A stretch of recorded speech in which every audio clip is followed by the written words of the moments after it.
Hello and namaste everyone. Today in this video I am going to clarify you the types of decimal. So without any delay, let's get started. Mainly decimal are of two types. First one is terminating decimal and second one is non-terminating decimal. At first, let me clear about terminating decimal. Decimal that ends after a finite number of digits are called terminating decimals. जुन डेसिमलहरू सीमित digit पछि सकिन्छ अथवा रोकिन्छ त्यस्तो खालको डेसिमलहरूलाई हामीले टर्मिनेटिङ decimal भनेर भन्छौँ. For example 1/2.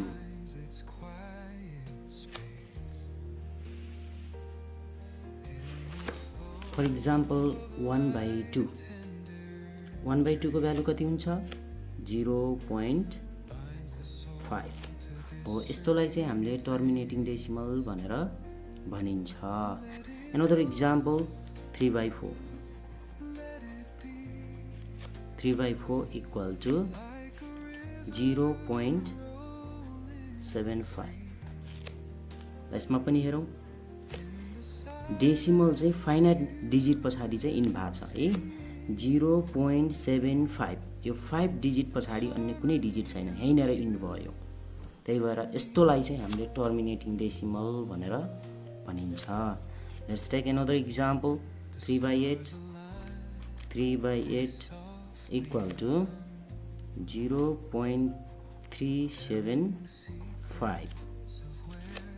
अब यसमा पनि हेरौँ, 0.375.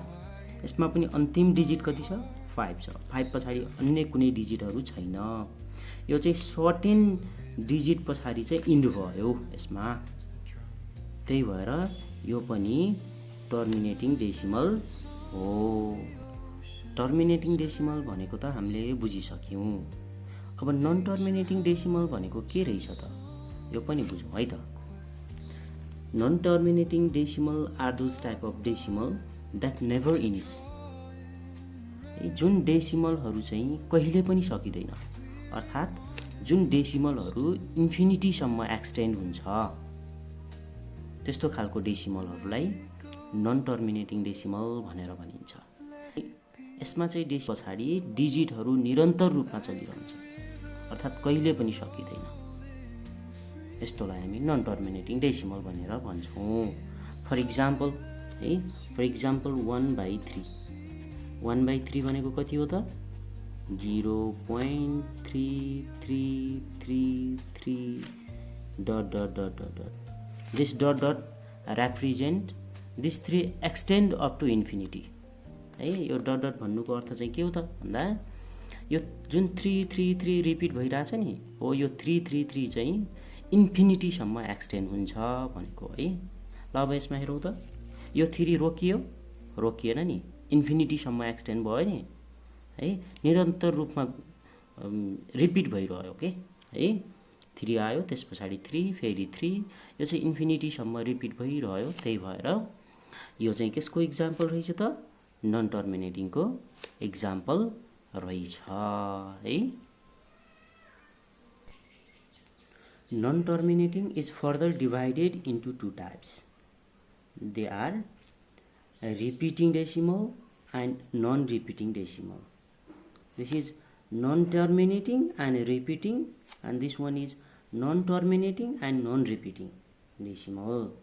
At first, let me clear repeating decimal.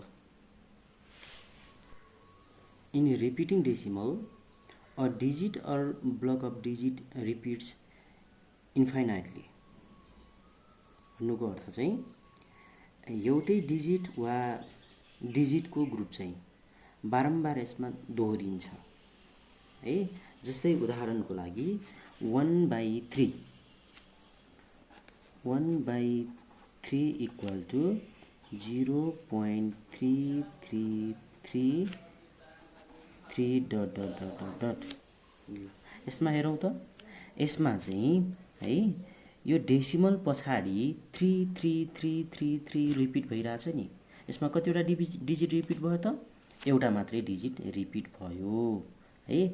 एउटा मात्रै डिजिट पनि रिपिट हुन सक्छ या धेरै डिजिटहरू पनि रिपिट हुन सक्छन् है। अर्को इक्जाम्पल लिउँ त, 2/7।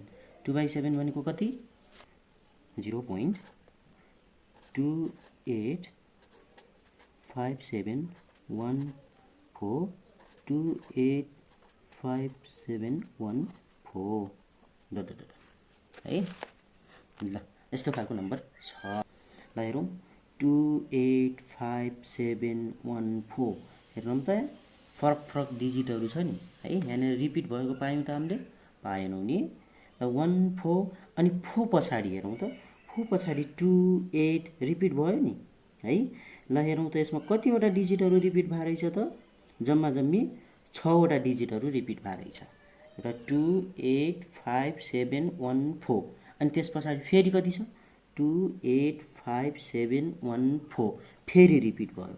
यस्तै यो इन्फिनिटीसम्म फेरि यो 2857114 फेरि अर्को पटक पनि यस्तै गर्दै यो इन्फिनिटीसम्म चाहिँ के हुन्छ त? रिपिट हुँदै जान्छ है। त्यही भएर यस्तो रिपिटिङ हुने डेसिमललाई हामीले रिपिटिङ डेसिमल भनेर भनिन्छ है त। Let's talk about non-repeating decimal. In non-repeating decimal, digit never settles into a fixed repeating pattern and never stops. है, यसमा चाहिँ डिजिटहरू कहिले पनि एउटा फिक्स्ड प्याटर्नमा हुँदैन भन्नुको अर्थ है। एउटा डिजिट वा डिजिटको ग्रुपहरू चाहिँ यिनीहरू रिपिटिङ प्याटर्नमा हुँदैन। The value of pi equal to 3.1415926563 है। यो कुनै पनि रिपिटिङ प्याटर्नमा चाहिँ छैन। त्यस कारणले गर्दा यो पाई भनेको चाहिँ नन रिपिटिङ डेसिमल हो है। अर्को नम्बर्स युलर नम्बर है। युलर नम्बरको भ्यालु कति हुन्छ? 2.7182811284। यसलाई हेरौँ त है। यो नम्बर पनि कुनै पनि रिपिटिङ प्याटर्नमा चाहिँ छैन है। अर्को एउटा इक्जाम्पल लिउँ, √2 है। यो √2 पनि नन रिपिटिङ डेसिमल हो। किन भन्दाखेरि यसमा पनि कुनै पनि डिजिटहरू रिपिटिङ प्याटर्नमा हुँदैन है। जस्तै √2 को भ्यालु कति हुन्छ? 1.41421356 यसमा कुनै पनि डिजिटहरू रिपिटिङ प्याटर्नमा चाहिँ छैन। 4 छ, 1 छ, फेरि 4 छ, 2 छ है। 4141 यसरी पनि छैन, 414 यसरी पनि छैन है, 4142 यसरी पनि छैन। यसरी गर्दा कुनै पनि चाहिँ प्याटर्नमा यो रिपिटिङ छैन है।